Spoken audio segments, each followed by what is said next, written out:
বিসমিল্লাহির রহমানির রহিম। সত্যি কি শূন্য নাথিং, নাকি শূন্য অসীম? এই প্রশ্নটি আমি মানব জাতির সামনে রেখে আজকের আলোচনা শুরু করতে চাই। আলোচনাটা হচ্ছে, শূন্য কি সত্যি নাথিং, নাকি শূন্য অসীম? যারা অবিশ্বাসী এবং নাস্তিক সম্প্রদায়, তারা বলে শূন্য নাথিং,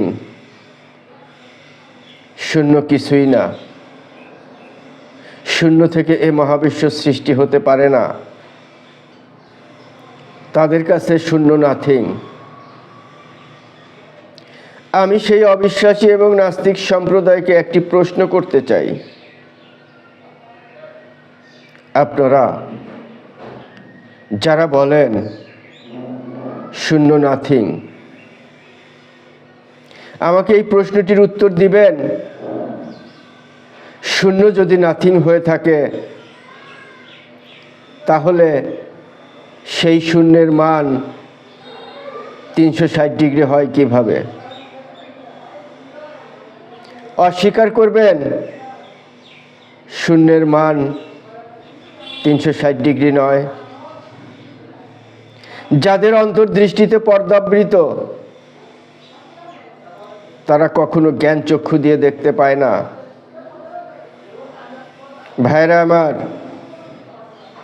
অন্তর্দৃষ্টি থেকে পর্দা সরান, জ্ঞান চক্ষু দিয়ে দেখতে পারবেন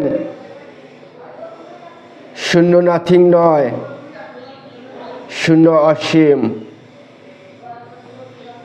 যেই শূন্য দিয়ে বিশ্বজগতের প্রতিপালক মহান স্রষ্টা আল্লাহ সুবহানাহু ওয়া তাআলা এ মহাবিশ্বকে সৃষ্টি করলেন, এই শূন্য দিয়েই আল্লাহ মহাবিশ্বকে সৃষ্টি করলেন। শূন্যের মান 360 ডিগ্রি, আর 360 ডিগ্রির নির্দিষ্ট কোনো সীমারেখা নেই। 360 ডিগ্রি অসীম, মহাবিশ্ব অসীম। অস্বীকার করবেন শূন্য সৃষ্টি জগতের মধ্যে নয়, শূন্য এ মহাবিশ্ব সৃষ্টির আগেই ছিল। যখন এ মহাবিশ্বে কিছুই ছিল না, তখনও শূন্য ছিল। যখন এ মহাবিশ্বে কিছুই ছিল না, তখনও আল্লাহ ছিল। যেই শূন্য মহাবিশ্ব সৃষ্টির আগেই ছিল, সেই শূন্য একটিমাত্র বিন্দুতে ছিল, অসীম ঘনত্বের একটিমাত্র বিন্দু, আর সেই বিন্দুটার মান ছিল 360 ডিগ্রি। আর এই 360 ডিগ্রির শূন্য থেকে মহাবিশ্বে বিশ্বজগতের প্রতিপালক যা কিছু সৃষ্টি করলেন, সব কিছুই 360 ডিগ্রি। আসমানের দিকে একটু তাকিয়ে দেখবেন, রাতের আধারে মহাশূন্যের দিকে একটু তাকিয়ে দেখুন, আসমানের দিকে একটু তাকিয়ে দেখুন। নক্ষত্ররাজি, তারকারাজি, চন্দ্র যা আপনার নজরে আসে, দেখতে পাবেন সব কিছুই 360 ডিগ্রি। দিনের সূর্যের আলোর দিকে একটু তাকিয়ে দেখুন, সূর্যের দিকে একটু তাকিয়ে দেখুন। সূর্য কি 360 ডিগ্রি নয়? মহাবিশ্ব কি 360 ডিগ্রি নয়? চন্দ্র কি 360 ডিগ্রি নয়? ব্ল্যাক হোল কি 360 ডিগ্রি নয়? মিল্কি ওয়ে গ্যালাক্সি কি 360 ডিগ্রি নয়? যে নক্ষত্র রাজিগুলো আপনার নজরে আসে, সেগুলো কি 360 ডিগ্রি নয়? অস্বীকার করবেন পৃথিবীতে কেউ আছে? একজন মানুষ আছে, হাত তুলে মহান স্রষ্টাকে দেখান যে না, আমি যা বলছি এগুলো সত্য নয়। একজন আছে এমন কথা বলার মতো? ভাইরা আমার, অন্তর্দৃষ্টি থেকে পর্দাটাকে সরান। অন্তর্দৃষ্টি পর্দাবৃত হয়ে থাকার কারণে জ্ঞানচক্ষু কিছুই অনুভব করতে পারে না। অন্তরের সাথে ঠোঁটের মিল রাখার চেষ্টা করুন, অন্তর্দৃষ্টি থেকে পর্দা সরে যাবে। যদি অন্তরের সাথে ঠোঁটের মিল না থাকে, অন্তর পর্দাবৃত হয়ে যায়, জ্ঞানচক্ষু কিছুই দেখতে পায় না। ভাইরা আমার, মহাজগতের মহাবিস্ময় মহাগ্রন্থ আল কোরআন মহাসত্য। এ মহাসত্যের বহু নিদর্শন আমি মানব জাতির সামনে প্রকাশ করব ইনশাল্লাহ, যদি আল্লাহ চায়। বিশ্বজগতের প্রতিপালক মহান স্রষ্টা কিভাবে শূন্য থেকে এ মহাবিশ্ব সৃষ্টি করলেন, আমি তার বর্ণনা দেব ইনশাল্লাহ, যদি আল্লাহ চায়। ভাইরা আমার,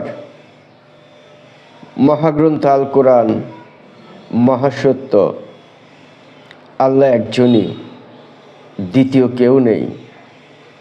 আমি বহু নিদর্শন প্রকাশ করব, বিশ্বজগতের প্রতিপালক আল্লাহ একজনই।